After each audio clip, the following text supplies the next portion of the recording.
Hello and welcome to the Lockdown Diaries with me, Chris Carl, a podcast all about being in lockdown here in Spain during these difficult times. It is day 40 here in Spain of being in lockdown, and quite interestingly, the word quarantine, which is I suppose another way of saying lockdown, comes from the Venetian language quarantena, which means 40 days, which was the amount of times that ships were locked up on the docks before they were allowed to disembark. Quarantine, 40 days, but we've still got a way to go. So what's special about today, this day in history? Well, it is the 23rd of April 2020, and the 23rd of April is in England, in the United Kingdom, St. George's Day. Now, this is a festival that is marked in many different places in the world. St. George is not only the patron saint of England, he is also the patron saint of many places like Venice, Catalonia, Aragon, Georgia, the country Georgia, Moscow, Ethiopia, and many places around the world. So therefore, I thought we'd have a little look at who St. George was and reveal the truth. Now, St. George was born, if he actually ever existed, because there is no contemporary evidence of his existence. All the stories about St. George come from a couple of hundred years at least after he was said to have lived, but it is said that he was born in what is now modern-day Turkey in 303, the year 303, during the Roman Empire, on the 23rd of April. His mother was Assyrian, his father was Greek, and George went on to become a soldier in the Roman army, and it is said that he probably died also in Turkey. St. George, if he existed again,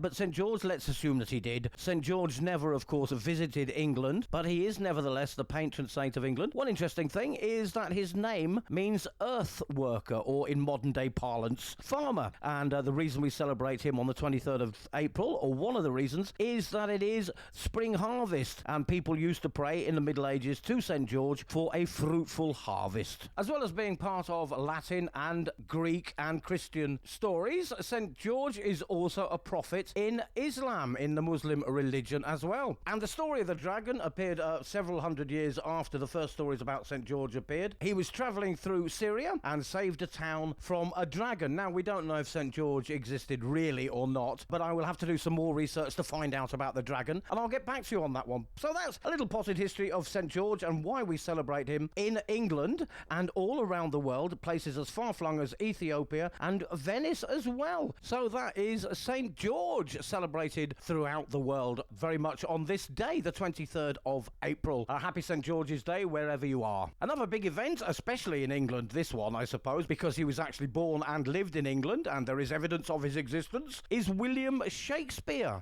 We don't actually know if William Shakespeare was born on the 23rd of April. It is assumed as such. He was baptised on the 26th, so it is assumed he was born on the 23rd of April, but he also died on the 23rd of April. And William Shakespeare was born in Stratford-upon-Avon in England in 1564 and died in 1616. He wrote nearly 40 plays, 154 sonnets and loads of poems, and of course is regarded as Britain's greatest ever writer. And William Shakespeare, of course, is responsible for many of the phrases and idioms we use to this very day. So every day probably you are quoting Shakespeare even if you don't know it. For example, to go on a wild goose chase comes from Romeo and Juliet. Regarding jealousy, we call jealousy the green-eyed monster. That originally comes from Othello. Something I've heard said about myself, coming from As You Like It, Seen Better Days. It's all Greek to me when you don't understand something. That comes from Julius Caesar. And when you say fair play, mates, fair play, meaning, yeah, that's fair enough, well done, that actually comes from The Tempest. So a lot of phrases we use in modern-day English come from William Shakespeare, who was born on this day and died on this day, the 23rd of April. Happy birthday or whatever to Shakespeare and Shakespeare lovers who celebrate this day as well as St. George's Day. Those are the two important historical events for today, the 23rd of April. Alright, I think it's time for your drama game for today. Now,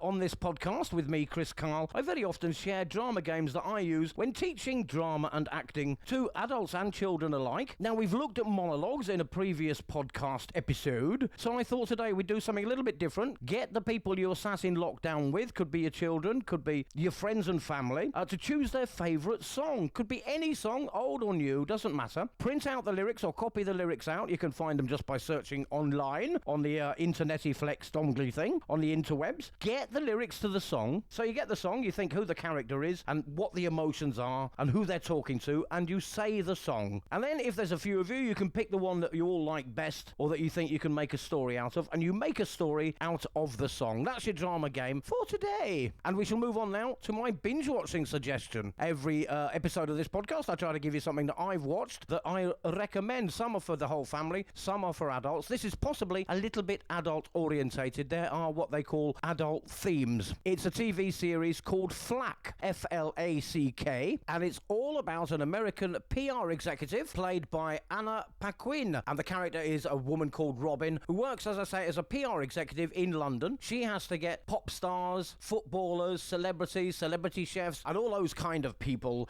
out of awkward and difficult and embarrassing situations and put a PR spin on it so that they come out looking good. And that really could happen, couldn't it? And probably does quite a lot. And she is absolutely brilliant and ruthless at her job, but absolutely terrible at real life. She has terrible relationships with her family. She's in a relationship but can't help but give in to her various vices. She makes monumental messes of her personal life, but manages to help her very selfish clients out of some very difficult situations. She's great at her job, but terrible in her personal life that is completely spinning out of control. Anna Paquin stars as Robin, among other people, Sophie Okonedo, who is the head of the PR agency where Robin works. There is an intern who is very, very naive and new to the big city, who gets caught up in all the vices and spin of a PR agency. It does contain, as I say, adult content. There are 2 series. The second series has just started. It is an adult dramedy called Flack, F-L-A-C-K. Do check that out. All right, then, it is time for The Punisher. The Punisher, an aficionado of the ancient craft of puns, Mr. Carlos White, who lives near me here on the Costa del Sol. Obviously, we haven't seen each other in a long while, but we are nevertheless in contact during lockdown, as everybody should be, and he sends me a pun every day to share with you, the world. And he tells me today that he is that bored that he has switched all the herb labels. Now, we all have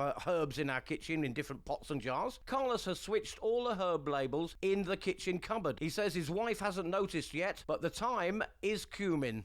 Thank you very much. The time is coming. The thyme is cumin. Very clever, Carlos. Thank you very much. And that joke all about herbs just goes to prove that Carlos is a seasoned performer. Now, I know a few of you are waiting for my video of me performing the ancient art of ventriloquism. I did promise that a few episodes ago. Got a bit of a problem with my recording device on my old laptop here, but I will be releasing that video of me performing ventriloquism. As I've said, just looking here at my notes, I did say to you that I was inspired by the actor, comedian, and ventriloquist Nina Conti. I am a big admirer of her body. Sorry, reading the notes back again. I'm a big admirer of her body of work. That is what I meant to say. But Nina Conti inspired me. I will get that video out, I'm sure, at some time in the future. You can check out my YouTube channel. There's a few episodes of this podcast on there. Just search on YouTube for Chris Carl, K-A-R-L-E, Chris, K-A-R-L-E, or The Lockdown Diaries, and you can find me on Facebook as well, also by searching for The Lockdown Diaries, and the same on Twitter. Do follow me, do subscribe to the YouTube channel. Let me know what you think of these podcasts. Do be kind while we are stuck here in lockdown. And a big thank you to all the Facebook pages what do share this podcast and all my friends and family who do the same. I do appreciate it. Thank you. And there are hundreds of people, hundreds and hundreds, in fact, every episode listening to this podcast from places as far away as Australia and New Zealand. Not that they're far away from themselves, but far away from me. Australia, New Zealand, Canada, Venezuela, Norway, the Netherlands, Nigeria, South Africa. Basically, just lists of countries where there are people listening to this show, and there are a lot, and I do appreciate it. Thank you very much.